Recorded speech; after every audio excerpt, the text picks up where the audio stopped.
Welcome to another audio mastering explainer. Today, mastering engineer Edward Vinatea shares a fictional fable of caution about what could happen to creators in the age of AI-generated music. This is not a real case, but a hypothetical scenario designed to illustrate how legal uncertainty and unclear training data could affect musicians in the future. Please share, like, and subscribe so this information can reach a wider online audience. Okay, let's get right into this short video explainer. Alright, so here's how we're going to break this down. We're going to follow the story of our fictional artist, DJ Doe.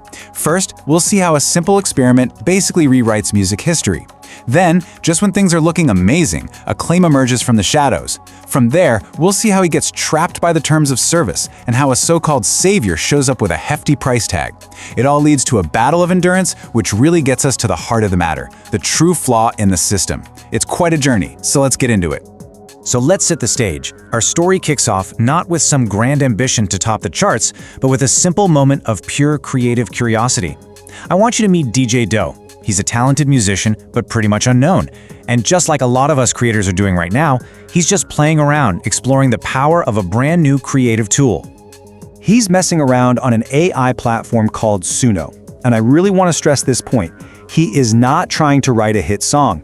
He's just experimenting, He's enjoying this incredible, almost magical freedom that AI gives him to just sketch out musical ideas in minutes. Ideas that, think about it, might have taken him weeks or even months to produce in a traditional studio. For him, AI wasn't some kind of replacement for his creativity. It was a tool that just removed the friction, got rid of all those technical hurdles that used to hold him back. Then, something happens that is just completely unbelievable. That little experiment, that tiny digital spark he created, it catches fire. And it starts spreading across the internet like an absolute wildfire. I mean, look at this timeline. A week in, the chorus goes viral on TikTok. By week 3, major influencers are remixing it. By week 5, it is just rocketing up the charts. And then, week 8, it hits number 1. And the scale of this success is honestly hard to wrap your head around. We're not just talking about a hit song. This thing becomes the biggest hit in US music history. For a moment, just a brief shining moment, DJ Doe is living the dream that every single creator imagines. It feels like technology has finally truly leveled the playing field, a world where your talent and creativity, not who you know, not industry gatekeepers, are what determines if you reach the top. But just days after hitting number 1, right at the absolute peak of his success, the story takes a very sharp, very dark turn. A legal notice arrives in his inbox. It's from a company he has never, ever heard of, Crooked Records. So they're making a claim against his track, but you have to look really closely at what they're actually claiming. It's not the melody, it's not the lyrics, it's not the chord progression or any specific instrument. They are claiming a similar arrangement structure. I mean, what does that even mean? They're tying it to one of their own songs, a track from 2007 that's buried so deep in their back catalog it's doubtful anyone's even heard it in over a decade. It's a phrase that's vague enough to mean almost anything, but it's just legally powerful enough to anchor a massive lawsuit. And this right here, this illustrates the core problem perfectly. How can a company make a claim that's so incredibly vague?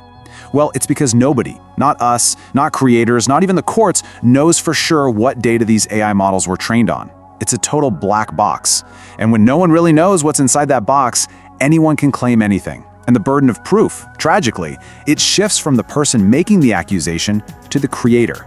DJ Doe now has to somehow prove that his AI song isn't infringing on some obscure track he's never even heard of. How do you even begin to do that? So DJ Doe does what any of us would do in his shoes. He immediately contacts the platform Suno for help. I mean, it makes sense, right? He generated the track with their tool, they gave him the commercial rights to use it, so he just assumes they're going to have his back. He believes he's protected by the very company that provided the technology. But here it is, the devastating catch.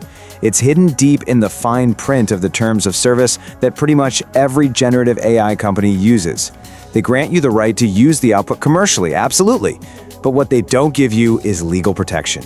They explicitly state that if anyone sues you over what that AI creates, you are completely 100% on your own. They provide the tool, but they offer zero protection. It's like they've handed you the keys to a race car but said, by the way, if you crash, we're not liable. And that raises the million-dollar question, doesn't it? If the company that made the AI isn't responsible, then who is? Well, the answer is the creator. All of that legal risk, Every bit of liability, it falls squarely onto DJ Doe's shoulders.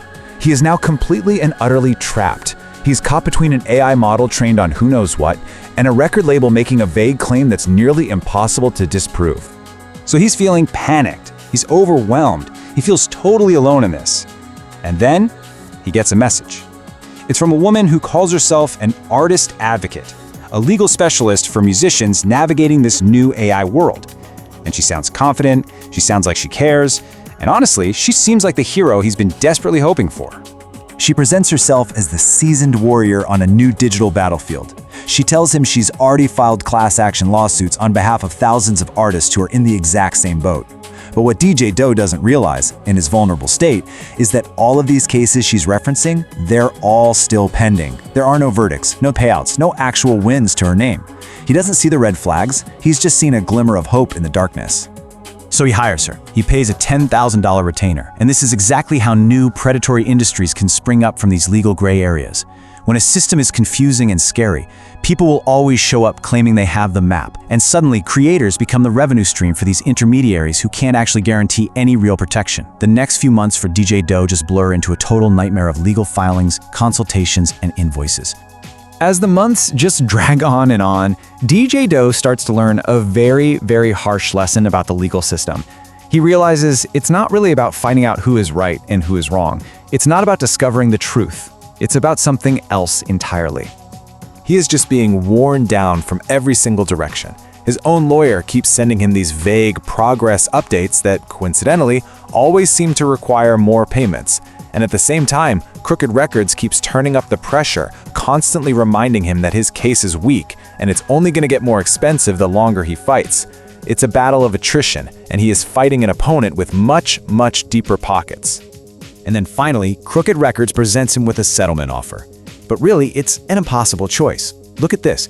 He can settle the case, but it means giving up half of his publishing rights, paying them ongoing licensing fees forever, and handing over a huge chunk of all the money he's already earned. It feels less like a compromise and way more like a complete surrender. Or he can keep fighting and risk being buried under a mountain of legal bills until he is completely financially ruined. And his own lawyer? She tells him that while fighting is noble, settling is the practical thing to do. Of course, she conveniently leaves out the part where she gets paid her full fee either way. And it is right here, at this impossible crossroad, that the story intentionally leaves us hanging. We don't know what DJ Doe chooses, because the point of this whole fable isn't about whether he wins or loses in the end. The real point is about the broken, ambiguous system that put him in this impossible position in the first place. This fable is fictional, yes, but it perfectly highlights the very real gaps and vulnerabilities that exist today in the AI music landscape. You have the black box of unknown training data. You've got the terms of service that shift all the legal risk onto the user. You have these legal gray areas that bad actors can just come in and exploit. You have a justice system that often favors deep pockets over the truth. And now you have this new cottage industry of intermediaries who are profiting from all this confusion and fear. These are the systemic issues that make a story like DJ Doe's not just possible, but frighteningly plausible. Okay, so this fictional fable isn't predicting the future. It's highlighting the uncertainty creators face as AI becomes a normal part of music production. The real danger isn't the technology, it's the legal gray areas around training data, ownership claims, and the people who rush in to explain a system that even the courts don't fully understand yet. AI isn't here to replace musicians, but it is removing the old limits that once protected them. And until the industry modernizes its rules, any creator could find themselves caught between labels, lawsuits, and bad advice, just like our imaginary DJ Doe. If you have any questions or want to share your own thoughts, leave us a comment below. Please subscribe, share, comment, and like the Audio Mastering channel so this information can reach an even wider audience. See you on the next one.